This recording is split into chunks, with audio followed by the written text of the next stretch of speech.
Video çəkmək zorundayım. Çünki bizə tez-tez mesaj gəlir ki, hansı fenlərdən istifadə edirsiniz? Mən istifadə etdiyim AirGlobe-dur. Çünki niyə AirGlobe? Onu deyim, məndə günlük rutin, yarım saatdan bir bizdə müştəri olur. Və bunları düşünərəkdən mən daha tez, daha cəld edə biləcəyim bir fen istifadə etməliyəm. O da budur. Gördüyünüz dalğaları bununla edirəm.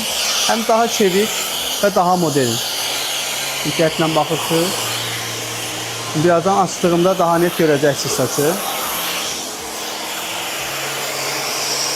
Süper.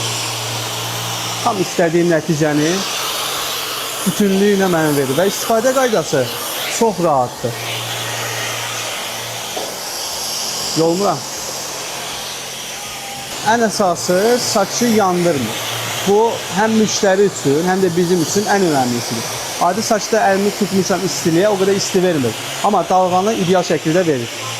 Daha çevik, yəni 3 saniyə mən dalğamıca hazırdır. 3 saniyə. Eyni ilə burada da eləyim, bir dənəsini də burada görün. Tam əmin olun ki, necə bir fendir. Necədir?